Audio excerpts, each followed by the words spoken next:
मैं कांग्रेस का समर्थन नहीं करती, लेकिन इसे एक ईमानदार नागरिक होने के नाते सुनिएगा। मोदी जी, 60 साल मत चिल्लाया करो। देश और जनता को उल्लू मत समझो।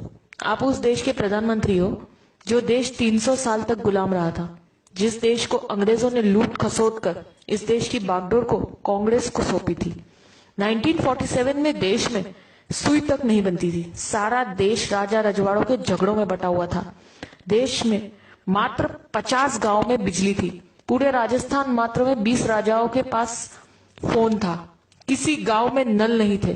पूरे देश में मात्र 10 बांध थे। सीमाओं पे मात्र कुछ सैनिक थे।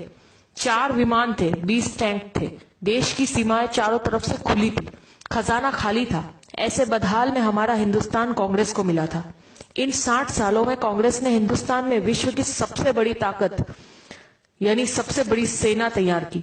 हजारों विमान, हजारों टैंक, लाखों फैक्ट्रियां, लाखों गांव में बिजली, हजारों बांधों का कंस्ट्रक्शन, लाखों किलोमीटर सड़कों का निर्माण, परमाणु बम, हर हाथ में फोन, हर घर में मोटरसाइकिल वाला मजबूत देश इन 60 सालों में तैयार करके दिया है कांग्रेस ने।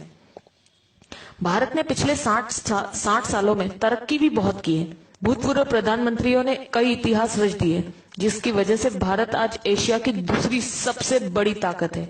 भारत दुनिया का सर्वश्रेष्ठ संविधान बन चुका है। भारत एशियाई खेलों में मेजबानी कर चुका है। भारत ने भागड़ा और रिहंद जैसे बांध भी बन चुके हैं। देश भामा न्यूक्लियर रिसर्च सेंटर का उद्घाटन कर चुका है।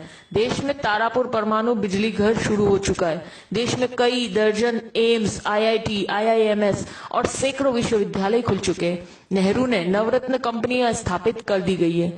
कई सालों पहले भारतीय सेना ने पाकिस्तानी सैनिकों को लाहौर के अंदर तक घुसकर मारा था और लाहौर पर कब्जा कर लिया था। पंडित नेहरू पुर्तगाल से जीतकर गोवा को भारत में मिला चुके थे। नेहरू जी ने इसरो यानी इंडियन स्पेस रिसर्च ऑर्गेनाइजेशन की शुरुआत भी कर दी थी। भारत में श्वेत क्रांति की शुरुआत हो चुकी थी। देश में उद्योगों का जाल बिछ चुका था। इंदिरा जी पाकिस्तान के 2 टुकड़े कर चुकी थी। पाकिस्तान 1 लाख सैनिकों और कमांडरों के साथ भारत को सरेंडर कर चुका था। तब भारत में बैंकों की राष्ट्रीयकरण हो चुका था। इंदिरा जी ने सिक्किम को देश में जोड़ लिया था। देश अनाज के बारे में आत्मनिर्भर हो चुका था। भारत हवाई जहाज और हेलीकॉप्टर तक बनाने लगा था। राजीव गांधी ने देश के घर घर में टीवी पहुंचा दिया था। देश में सुपर कंप्यूटर, टेलीविजन और सूचना क्रांति यानी इंफॉर्मेशन टेक्नोलॉजी पूरे भारत में स्थापित हो चुकी थी।